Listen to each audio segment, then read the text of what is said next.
everybody, this is Miss K and welcome to Miss K on Postal. Happy fuck yeah Friday. Baby, we made it to the end of the week. Jesus Christ, we made it. We made it. God damn it, we made it. Jesus Christ, we made it. But, hey, 1 week down and how many more to go? Whatever. So, anyway, I come today to talk to you guys about something that you guys asked me about, to get some information about. And y'all was like, Miss K, can you find out about this? So you know if y'all ask Miss K will deliver it for you, baby. So look, I'm going to talk to you guys today about the Federal Retirement Fairness Act, right? So a lot of people have been wanting to know about it because it's been popping up on the radar. And some people who have been with the Postal Service for a minute really are interested in this. If you want to know about the Federal Retirement Fairness Act, this is the way it works. So this act is based, actually it's an extension onto what's called Title V. And Title V allowed those federal workers who were in temporary positions or whatever to transition over once they became full-time regulars. And that was from December 31st, 1988. Yeah, that was many moons ago. So what has happened now, in October of last year, a couple of senators, Republican and Democrat, they introduced an amendment to this original Title V in order to address the fact that there are federal workers who were in temporary seasonal positions and later on became regulars.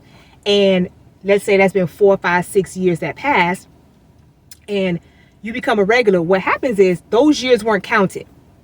They weren't counted towards your retirement. So what happens is that, let's say your retirement, you wanted to retire at 62, but because you spent 4 years as a PSC or a CCA or RCA or whatever the hell, and you weren't a regular, you have to work now the extra 4 or 5 years before retirement. So this bill, now mind you, this has not been passed. So don't start y'all foolishness about how you gonna do this.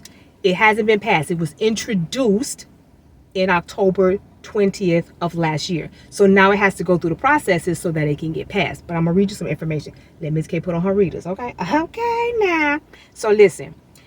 This Federal Retirement Fairness Act will ensure that all federal workers, and that's those from the naval shipyards to postal workers and beyond, have the opportunity to retire on time regardless of when their career started, right? So what happens is that if you, let's say you were in a temporary position and you're now getting converted, or you got converted into a full-time career with benefits. So remember, like I said, your retirement is not calculated those times where you were temporary. Your retirement is calculated once you become a regular. Now, the way this works is that you will be able to buy back. So you can put a lump sum in so that you can even up your retirement. You can get money into your FERS so that you can cut the amount of time that you have left for retirement. So let me go ahead and say this, because this is what they say in here. I'm just reading what they say. So it says, this bill ensures that rural carriers and all other federal employees who began their employment as non-career workers and did not have the opportunity to make retirement contributions are granted the opportunity to make catch-up retirement payments, so all of their time is accurately reflected as a credible service when they retire. So let's say, hypothetically speaking, you was a RCA or something, and you started in 1995, and you worked for probably maybe 6, 7 years. Back then you rolled out 6, 7 years, and then you became a regular. Those 6, 7 years that you were working, now you were working for the federal government, you are a federal employee, but you were not career, so you couldn't contribute to your retirement the way you can when you are a regular. So what they're allowing you to do is that, let's say you still working. I don't even know how old that would be, but you should have been gone by now. But anyway, and you're still working, and they say your retirement is not until, let's make a hypothetical time period, 2028. Jesus Christ, 2028. This now allows you to do a lump sum contribution if you would like, so that you can cut your retirement. So let's say it's 2024 now, right? And if the bill passes and allows you to make that lump sum contribution, what you can then do is you make the lump sum contribution, And then whatever time that you have left, let's say that's 3 or 4 years, maybe you're cutting that in half, and maybe now it's a year and a half. Yeah, I get it. Okay, it's just like, it's like almost if you guys are in the military, it's like military buyback. It works. It's going to work on the same premise. Now, don't start running around in your plant, in your station, harassing the union and harassing management about when you can do the government, by when you can do the lump sum. They haven't passed it yet. And also, too, there are no specifications on how you would make these payments into your FERS.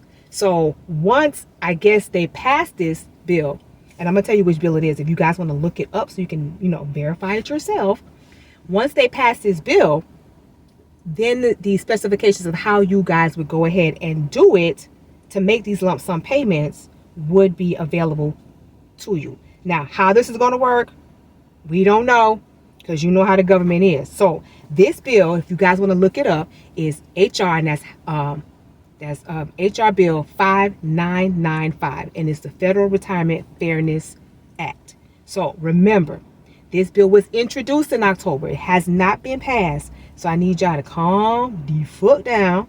And as soon as, I guess, we get any information about when it's passed, then you guys will be able to access it. Now I'm going to tell you who all apply. It's for all federal workers, but this is mainly not for my newcomers, my newbies. This really will not affect you that much. This is for people who've been in the service for a minute and they had a big gap of where they were non-career, and they may be coming up in 10, 15 years for retirement. This can cut your shit significantly in half, significantly. So listen, this is going to be available for if you were a TE, which is a transitional employee, if you were a CCA, if you were a MHA, if you was a PSC, if you were even seasonal, if you were a seasonal worker, and you came in for the season, and you came in for the season, and you came in for the season, and then finally they made you a regular, now you'll be able to do that. So you don't have to you no longer have to work longer to reach your required years of retirement to receive your full benefits once this bill passes. Okay, so once this bill passes, and this will be under your FERS, which is what? Federal Employment Retirement? Exactly. So, and this will be for those who were after December 31st, 1988, because remember, this goes back to Title V. And Title V was the original, and it's just an amendment off of your Title V in order for this to happen. Now, listen here. If this does pass, please, please, please take availability of it. It's going to help you in the long run, especially if you're not trying to do, XYZ years of retirement. Now, Miss K, I came in 2015, so I way past that 1988 spot. But I worked for 2 years, almost 2.5 years, non-career. And then I became career, which means whenever they decide to pass this bill, Miss K can go and do a lump sum into my FERS to cut my retirement. Baby, I don't even know when retirement is. I'm tired now. I don't even want to retire. I'm just tired. Just tired. So the National Association of Letter Carriers, they're behind this. There are a lot of groups and organizations that are completely behind this. The NALC actually also has a fact sheet on their website, and it is also a bulletin flyer, so you can catch up on that stuff as well. You can also track the bill to see what's going on with it, who's going to vote on it, and you can go to Bill Track 50. BillTrack50.com, and you can track HR 5995 to see how far it's gone, when they approve it, and then once it's approved, how long would it take to ratify, because every bill got to be ratified, and when it will go into effect. Now, if they go ahead and pass it, but you know how the House and the Congress is with they fuck shit, and it's an election year. So let's hope that because it's an election year, it may move quicker. Then you will probably see some movement probably by the end of summer, maybe towards the fall. So if you're looking to do it probably this year, don't, because it's not going to work. Just don't do it. Don't. It'll probably be more effective for those who want to do it for next year, because hopefully it'll pass and we'll get all the information that we need. So there you go. Ms. K giving y'all some information that y'all can use. Y'all were asking me about it. There it goes. I gave y'all the information. Track it, look into it, and it's for everybody. There should be nobody saying that this don't apply to them. This fucking applies to everybody. Everybody. Okay? Use it. So, Miss K, checking in with y'all on Friday, giving y'all some information y'all can use to put in your what? Your motherfucking toolbox. And don't forget, tomorrow motherfucking night, you know what time it is for all my regulars. And those of y'all who haven't joined, you better join, because we be on it. We be on it. It's Late Night Live Vibes Saturday night at 11 Eastern time, because I know some of you guys are on different schedules and y'all show up late, but I still welcome y'all anyway. So don't forget to watch. Bring your drinky drink. And always remember, my postal freaks, love and light. Peace.